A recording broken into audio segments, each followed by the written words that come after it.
Hi everyone, now I have, as you can see, completed all the flowers on the page, and in this video I'm going to deal with these lovely little mushrooms and all the remaining leaves and things like that. So it's going to be quite a lot, but actually there's not that many elements, different elements. A lot of it is very much the same. So I'm just going to zoom in and we're going to start with these cute little mushrooms. I do love colouring mushrooms. I had a quick look at this and was having a think about the colour, and I think we're going to do them in browns just because I think that's going to work well with the rest. Usually I might do them red or orange, but we've got a lot of red and orange right next to them. So I'm going to start with the darkest brown in the set, which is the little horsey, and I'm thinking about where I'm going to do the darkest part of the mushrooms, and it's going to be this side here. I'm actually going to put quite a dark layer here and then start to reduce it as we go towards the centre of the mushroom or toadstool, like that. Okay, I'm going to do the same on this one. I'm going to try and avoid colouring on the little circles, okay, and that's because I'm going to do those a different colour. If you go over the lines, don't worry too much because I do have a backup plan. I'll tell you now because I'll forget later. And I'm going to colour the circles in my gold crayon. And if you go over the lines, you could use a gold pen if you've got one instead, because it would just write over the top. Now I'm grabbing my lighter brown. This is the one with the lizard on. We've used this lots of times. And we're just going to go over the rest really. So just colouring over what was there already to blend it all up together really.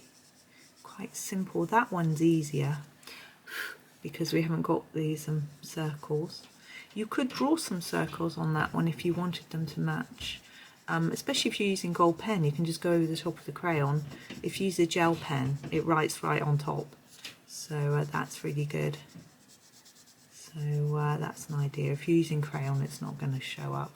I'm not entirely sure how well the gold is actually going to show up because it's quite similar to the browns, but it's just what I've decided to go with.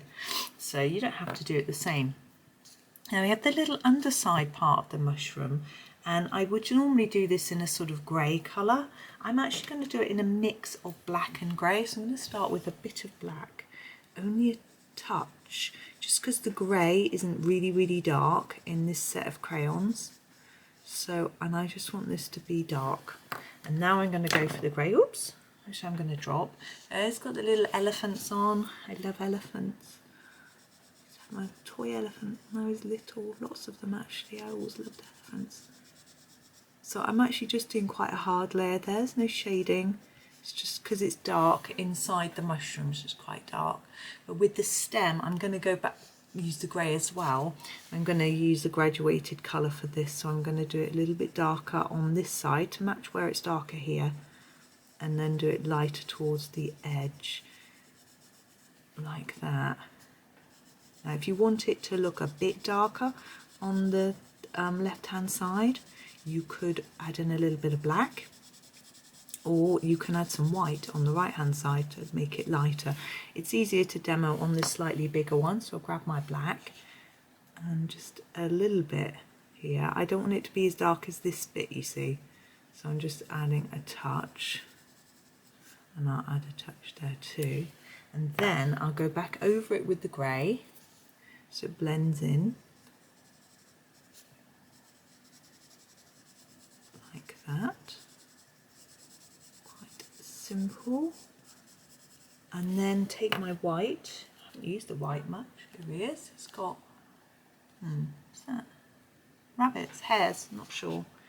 And do this side, and the white just show up a little with the crayons, and it blends. I've actually got a bit of paper there with no grey on at all. I don't want that. Just gonna put a bit on there. Just fiddling around a bit with it really. Now you might want a bit of shadow here and here as well, just under where this bit will overhang. I'm just putting that in black, just a little bit like that. Okay, and now we're going to go in with our gold. I sharpened it just before I pressed play, and I'm not going to go over the black, just around these bits like this. So say you could use a gold gel pen if you'd rather, and if you're following along with pencils or whatever, you might not have a gold. Now the gold isn't brilliant. I think it's better than a gold pencil, to be honest. Gold pencils are always a little bit flat, and if I turn it to the light, you see it does shine. Sorry, it goes blurred. You can see there is some shine to it, and I rather like those. I think it looks really autumnal, which I like. Okay, we're going to move on to leaves. I'm just going to show you, we've got a lot of tendrils like this. Actually, let me zoom out for you, and I'll point out some of them. So lots of sort of viney bits, so like here and here, and there's quite a few at the top here, these sort of curly bits. I'm going to do all of those in my darkest green, just keeping it very plain, just the dark green. So like this one here, just in the dark green. I'm just going to do this one, and I will do the others off camera. It's really simple. So it's just colour it in. So that's that bit to do off camera. So all these bits, and also the stem. So up here there's quite a lot of stems going on. I'll do those in this dark colour too. Now, other things we haven't done yet, all these leaves. So I'm going to do a leaf, this one. This leaf behind here is a little bit different to all the rest here, and I'm going to do it slightly differently. So maybe I'll demo that one, and then I'll demo these as well. So I will zoom back in so you can see what I'm doing. Now, because this one's behind the brown acorns, I'm not going to do it brown. I'm going to do these with a touch of brown. I know this is near the acorns as well, but there's so many of them and they're in different places. I'm going to use the dark green, which I've got in my hand, and basically I'm just going to do 2 shades of green. So I'm going to use the dark green and fade it towards the tip of each little bit. So I'm doing each section separately. I am going fast, I realise that, but do take your time to make it nice and even.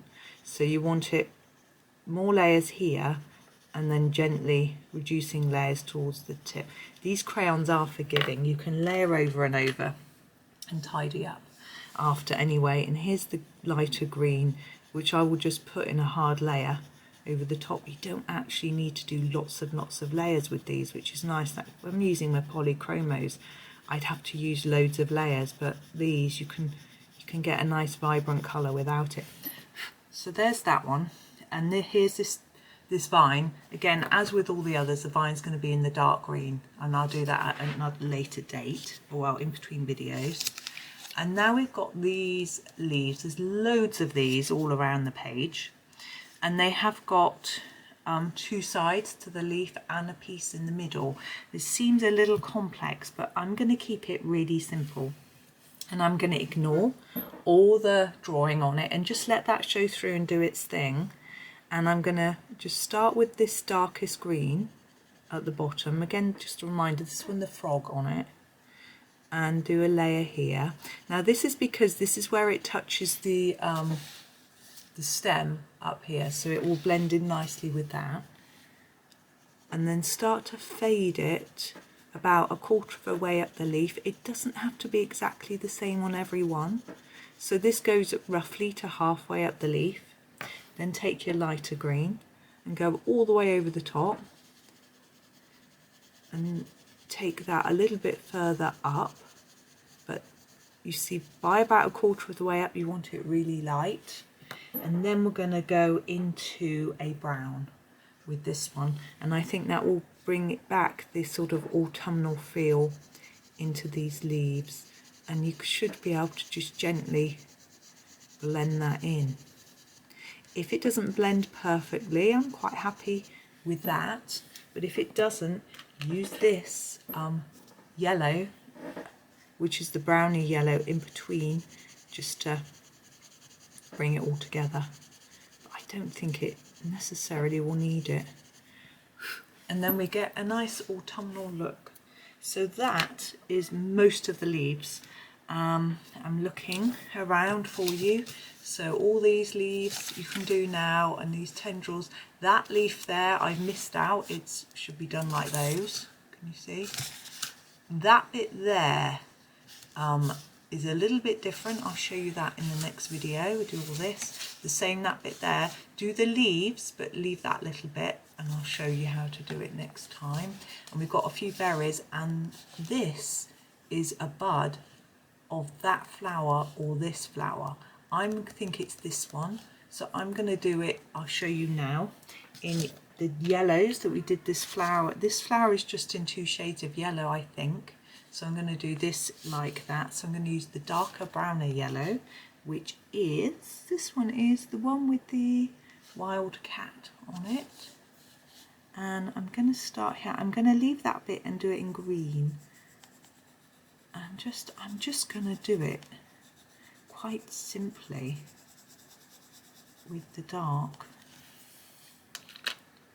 Then going into the light. Keep it really basic like that. I think it looks quite nice next to the strawberry. I shall show you how to do these 2 bits. Now we've got greens again. We're using lots of green. So to slightly change the shade, we're going to use a blue. This is the lightest blue, which has got a bird on it. And I'm going to use a little bit on this stalk and this stalk. So, whoops. A little bit the top there, and also on the side here. Okay, and here, I'm trying to work out where the stalk is. I think it's there, and a bit there, and a bit there. And then I'm going to get the light green this time, just so it's different, and go right over the top. And it's quite, I'm putting a lot of pressure on the paper. This little book can stand a lot of pressure. It's rather good.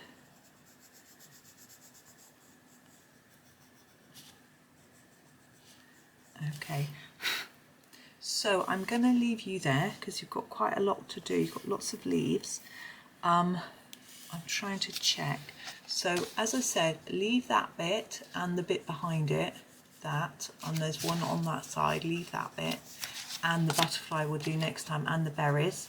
And there's a leaf there which looks a little bit different, just do it the same as all the rest. Okay, so off you go. Get colouring and enjoying, having fun with these autumnal leaves, and I will see you next time for the very final part. Thank you very much for watching. Let me just show you what we did. There we go. Thank you very much for watching, and happy colouring.